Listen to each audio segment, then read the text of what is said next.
De volta com vocês para mais um O Perito Podcast, o nosso encontro de sempre para falar das coisas, dos assuntos condominiais, coisas de interesse a você, síndico. Hoje vamos iniciar uma série falando sobre o recebimento das obras nos condomínios, com um convidado muito especial que eu vou apresentar daqui a pouco. Antes, porém, não esqueça de dar um joinha se você gostar do programa, se inscreva no canal e clique no sininho para receber as nossas notificações.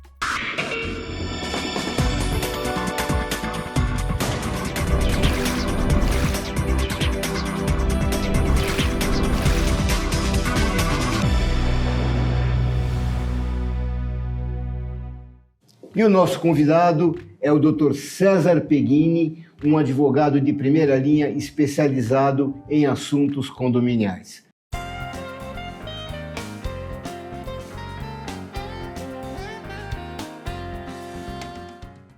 Tudo bem, César? Posso te chamar de César? Claro. Ou você quer que ponha o doutor? Não, assim, é engraçado que há um costume de chamar, o costume antigo de se chamar advogado de doutor e médicos também acompanhavam os engenheiros no decreto real de Dom Pedro, né? Mas, na verdade, pela academia mesmo, doutor somente é aquele que tem doutorado. Né?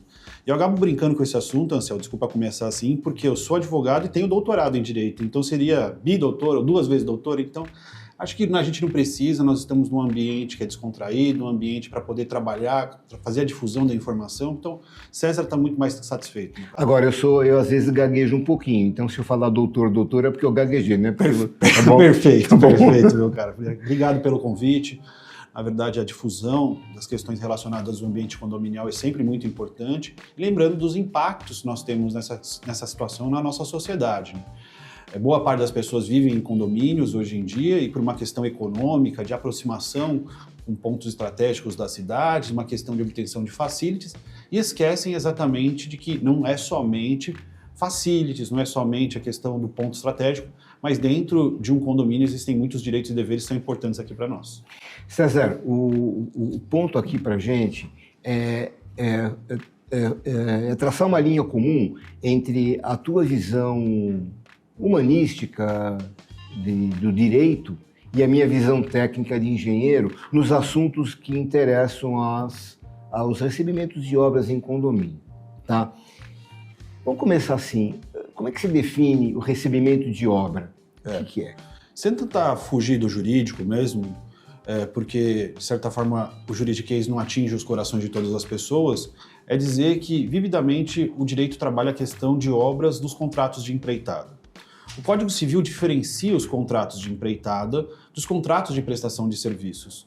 E a atividade desenvolvida na prestação de serviços, como regra geral, é projeto. Então, o projeto é independente da execução. Esse é um ponto muito importante para a questão de qualquer tipo de elemento construtivo, seja no ambiente condominial, seja fora dele. Quando nós falamos de questões de obras executadas e recebimento, existe um elemento que é muito claro deste contrato, que diz que ao final da obra, o empreiteiro tem o direito de receber o aceite ou não do dono da obra. Então, essa é uma condição muito especial que o dono da obra contrata um empreiteiro, contrata uma empresa terceirizada para a execução de uma obra. E no final dessa obra, por uma questão contratual, é direito do empreiteiro receber o aceite ou, eventualmente, o não aceite, que nós refutamos a execução realizada. Lembrando que projeto é uma coisa e o Código Civil diz que o projetista ou quem realizou o projeto não tem dever de executar essa obra. Então esse é um papel do empreiteiro e, como regra geral, como se dá esse aceite? Quando 2 pontos, o que foi projetado, de fato, foi executado nessas mesmas Agora condições. Eu te pergunto uma coisa, você levantou um problema muito interessante, que existem dois estágios nessa história, que é o projeto e a execução. Bom, não há nenhuma necessidade de quem projetou executar. Mas aí existe uma obrigatoriedade de quem for executar ser fiel ao projeto. Exato. Às vezes o projeto tem algum tipo de problema. Isso. Pode ter alguma incorreção, Isso. pode ter um desejo do proprietário de mudar um pouquinho aquele projeto. Bom, como é que o executor e como é que o condomínio podem se proteger com relação a alterações do projeto? Isso. Bem, como regra geral, dentro das unidades autônomas não se exige alvará de execução por parte da municipalidade. Sim. E a gente sabe que quem toma conta na parte administrativa de alvará de autorização e alvará de conclusão como regra geral é a municipalidade. Quando nós estamos dentro de um condomínio edilício, e de verdade dentro desse condomínio edilício nós estamos dentro de um ambiente muito mais particular, o que foi projetado e recebido pelo condomínio dentro de uma unidade autônoma, no mundo ideal, a gente sabe disso que não acontece assim, né, Anselmo? O condomínio deveria ter um apoio de engenharia para que faça uma análise dos projetos que estão sendo apresentados para verificar se eles adequam a vários elementos, dentre eles os elementos construtivos da edificação e a segurança da própria edificação. E ao final, se formos levar exatamente à linha esse processo, o próprio síndico, por meio de seus atos de gestão, verificar de fato com que foi solicitado e levado ao conhecimento da administração do condomínio foi executado. Vou te dar um exemplo simples. Essas unidades que nós temos em condomínios, que você tem um elevador que para no meio do caminho e tem uma área comum de uso exclusivo. Você conhece bem essa situação. Sim, quando isso acontece muito quando as garagens não são subsolos, são sobressolos. Então, na verdade, o térreo está no terceiro andar, tem um elevador só para chegar no térreo. Isso. E aí o que acontece nessa área comum de uso exclusivo? Muitas das vezes você tem a saída do elevador, e aí você tem aquele hall que é de uso exclusivo, e depois você tem a porta da sua unidade. Aquilo pertence ao condomínio. Muitas das vezes nós já pegamos situações em que no projeto ele mantinha a porta de entrada e simplesmente não deixava aquele espaço aberto como se a pessoa tivesse acesso direto pelo elevador. Na hora que ele termina a obra, ele muda o projeto e avança na área comum de uso exclusivo.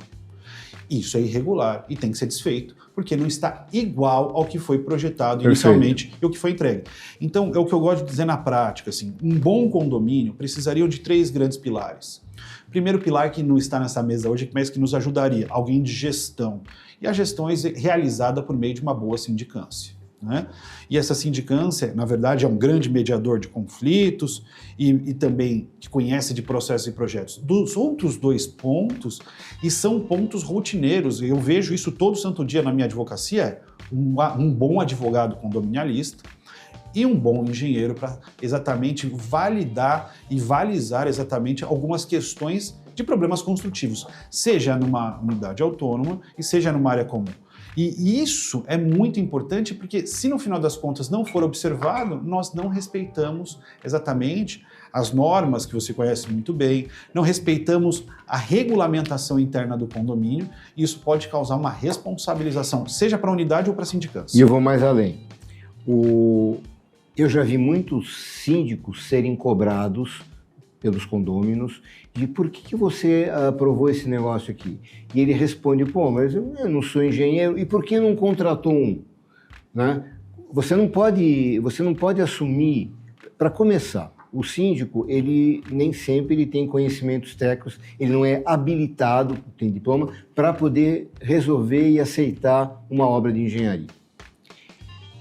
E segundo, ele não ganha para isso. E se você contratar alguém que tenha essa função, ele está contratado para isso, então ele tem que se virar, resolver o assunto, porque ele é um contratado. E o síndico não pode entrar naquela de trabalho voluntário e, portanto, eu não sou responsável. Não, ele vai ser responsabilizado do mesmo jeito e sem ser remunerado para isso. Exatamente, não, porque assim, na verdade, o serviço de sindicância já é um elemento de assumir responsabilidade, de administrar e gerir ativos de terceiros. Essa é a grande questão. Já é muita responsabilidade por si só. Você balizar, você trazer projetos e eventualmente se responsabilizar por aquilo que você não conhece, especialmente de questões de vícios construtivos, pode gerar eventualmente um grande prejuízo. Tive uma situação que fui consultado 15 dias atrás. Olha só, Céu. O condomínio estava com problema de eficiência energética. Beleza. Contrataram uma empresa de eficiência energética para poder resolver o problema do condomínio. Economia mensal, R$40 mil de conta de luz. Excelente. Isso é economia? Economia de conta de luz, porque eles iam colocar painéis solares. O que aconteceu? O projeto foi realizado, a empresa foi contratada, tudo bonitinho, só que não teve uma assembleia específica para esse fim. Então tinha aprovação, de certa forma, por meio de ART, do projeto de eficiência energética, tudo bonitinho, tudo bonitinho. Só que na hora de financiar os equipamentos, por quê, Marcelo?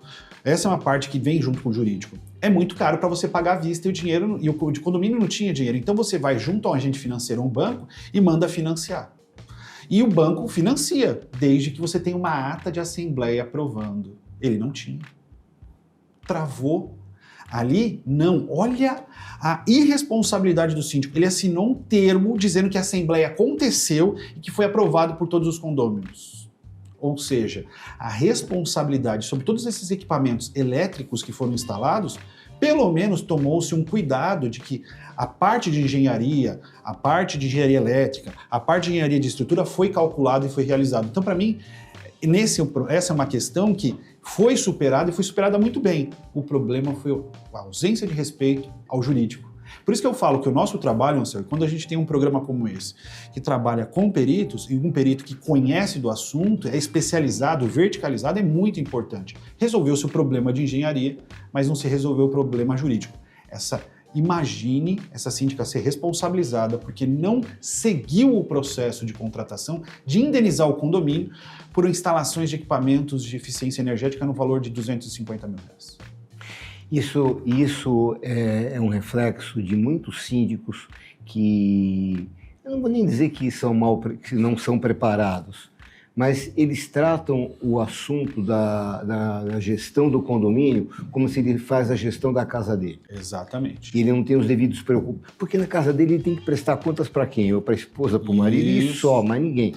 Né? E desde a coisa mais pequenininha, como se fosse fazer um revestimento numa parede, que como regra geral não precisa de anotação de responsabilidade técnica, porque eventualmente você está mudando uma textura, até exatamente uma questão de estruturação para implantação de um furor numa unidade autônoma. Isso mexe na estrutura. Será que o cálculo de estrutura foi realizado para suportar, sei lá, 100 litros sobre aquela respectiva laje?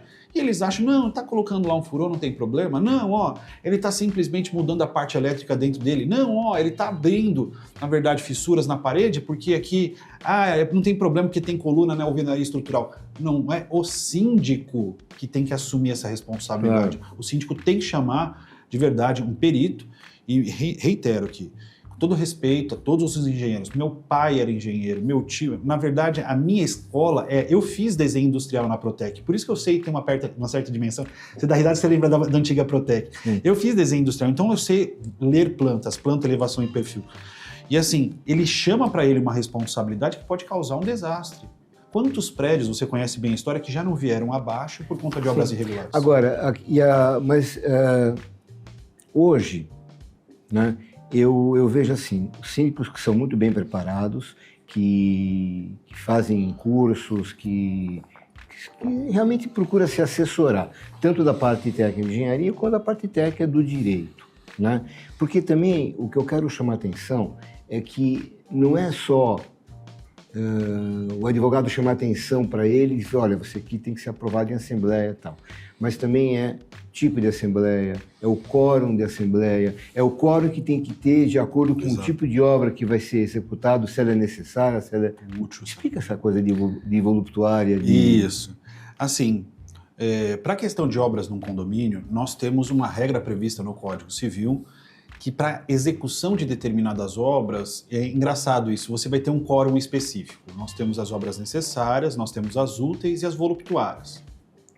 Essa é uma determinação do Código Civil e é uma determinação importante para efeitos de autorização legal. Cada uma delas tem um quórum específico.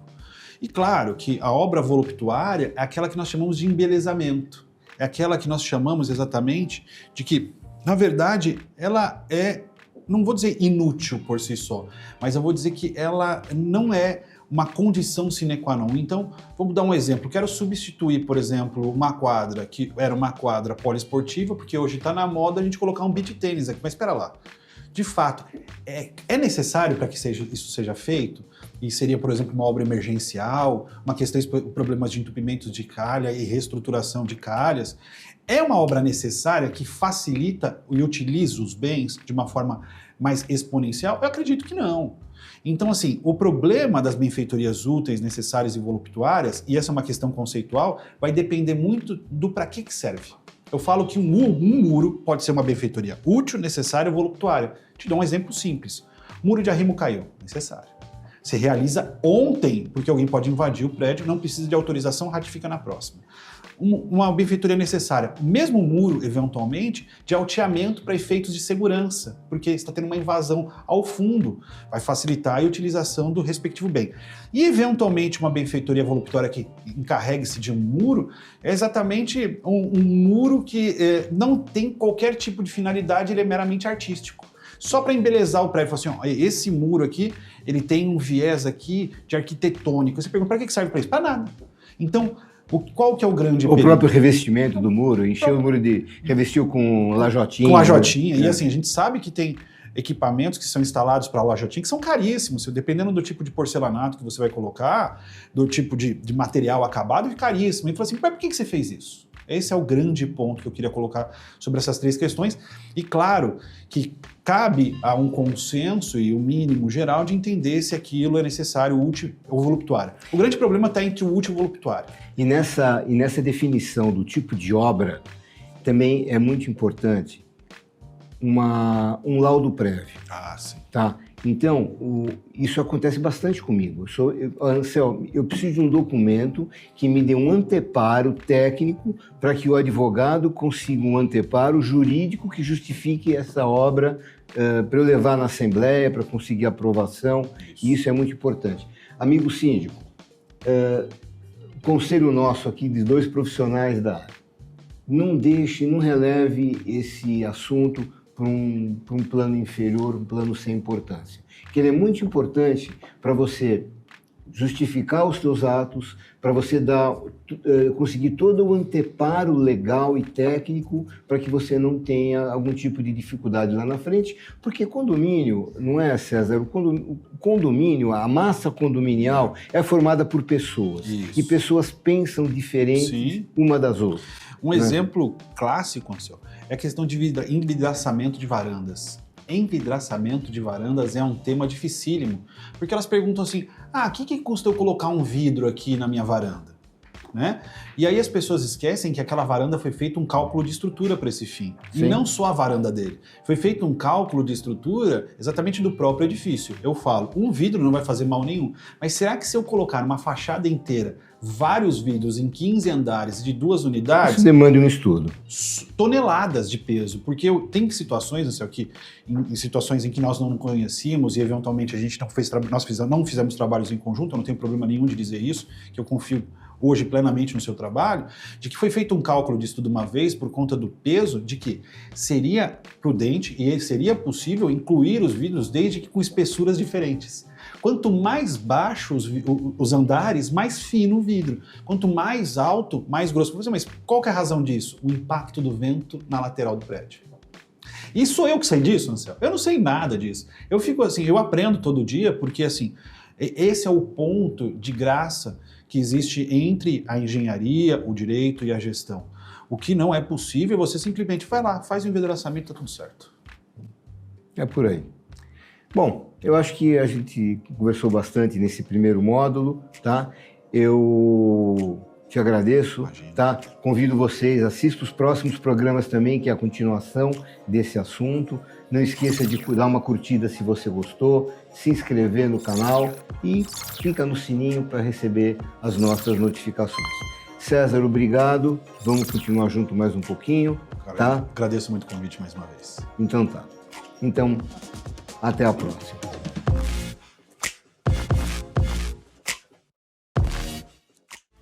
Conde TV. Informação de qualidade e credibilidade é aqui.